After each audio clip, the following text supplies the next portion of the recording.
আলহামদুলিল্লাহ। সৈয়দাগুর পক্ষ থেকে সবাইকে আসসালামু আলাইকুম রহমতুল্লাহ। আশা করি সবাই ভালো আছেন। আমাকেও আল্লাহ তাআলা ভালো রাখছেন আলহামদুলিল্লাহ। আপনারা এই যে সামনে দেখতে পাচ্ছেন যে এখানে 1টা 2টা 3টা 4টা 5টা 6টা বেড করা হয়েছে প্রায় 4 ফুটের মতো করে।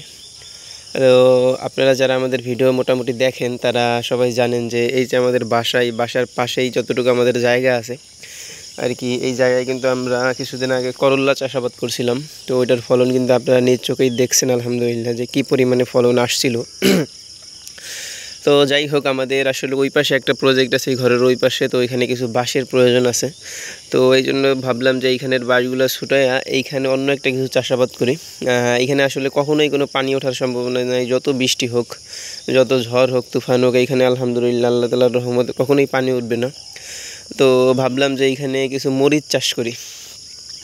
তো আমরা আলহামদুলিল্লাহ সেই ধারাবাহিকতায় আমরা কিন্তু আমাদের জমিটাকে সুন্দরভাবে দেখেন কয়েকটা বেড করছি, প্রায় 6টা বেড করছে এইখানে। তো আগে জমিটা কিছুটা অল্প একটু জায়গা, এখানে আসলে এতটুকু চাষ দেওয়ার জন্য কেউ আসেও না। তো যাই হোক, এই জন্য আর কি 2টা লেবার নিয়ে সুন্দরভাবে দেখা গেছে মাটিগুলার একটু ঝুরঝুরা করে দেখেন সুন্দরভাবে 4 ফুটের 6টা বেড করা হয়েছে। আর এইখানে আলহামদুলিল্লাহ এইখানে ছোট একটা বেড করা হয়েছে। তো যাই হোক, এইখানে কিন্তু আমরা এখন বর্ষাকালীন যেই মরিচটা আছে সেই মরিচটা চাষাবাদ করবো ইনশাল্লাহ। তো বর্ষাকালে মরিচ চাষাবাদ কিন্তু খুবই লাভজনক একটা চাষ যদি সুন্দরভাবে করতে পারেন।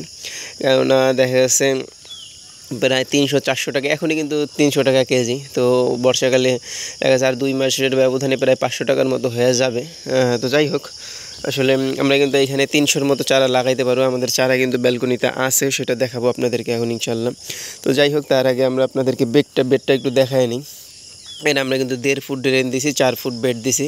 তো অর্থাৎ একটা বেডে আমরা 2টা করে চারা লাগাবো, এই পাশে একটা, এই পাশে একটা, এইভাবে 2টা করে চারা লাগাবো। আর আমাদের সময় দেখেন যে পানি নিষ্কাশন ব্যবস্থা আমরা কত সুন্দর করছি। এই পাশ থেকে একটা সুন্দরভাবে করে ড্রেন নিছি। এই ড্রেনটা কিন্তু যে দেখেন আবার এই যে আমাদের এখানে ছোট একটা পুষ্কুনির মতো আছে, এই পুষ্কুনির সাথে এই যে মাটির সাথে এটা দিয়ে দিছি যেন ওইখান থেকে যত পানি আসে এই পানিটা সুন্দরভাবে যেখান দিয়ে নাইমা যেতে পারে। আর ওই যে ওই পাশ দিয়ে দেখেন ঝোপঝাড় দেখতেছেন, ওই পাশ দিয়ে আমরা একটা সরু করে নাল করে দিব, ওইখান থেকে পানিটা চলে যাবে ইনশাল্লাহ। আর কোনো পানি বাঁধার কোনো ভয় নেই। এখানে দেখেন নারকেল গাছ লাগানো হয়েছে, এখানে আমাদের অনেক গাছপালা আছে আলহামদুলিল্লাহ। এই পাশে একটু জঙ্গলের মতো হয়ে আছে, এগুলো সব কিছু পরিষ্কার করবো ইনশাল্লাহ। পরিষ্কার করে এখানে একটা প্রজেক্ট করবো। তো আমরা কিন্তু আজকে আমাদের জমিতে সার দিব এখানে। তো কী কী সার দিব সেটার একটা ভিডিও আপনাদেরকে দিব ইনশাল্লাহ। তো আপনাদেরকে চারাটা একটু দেখাই যে কত সুন্দর হয়েছে আমাদের চারাগুলো। এই যে দেখেন আমাদের মরিচের চারাগুলো, মোবাইলে হয়তো ভালো বোঝা যাইতেছে না।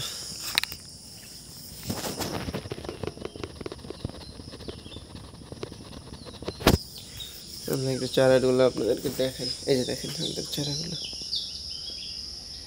এই যে আমাদের চারা। যাই হোক, এই চারাগুলো এইখানে রোপণ হবে ইনশাল্লাহ। তো ভালো থাকবেন, দোয়া করবেন। আসসালামু আলাইকুম।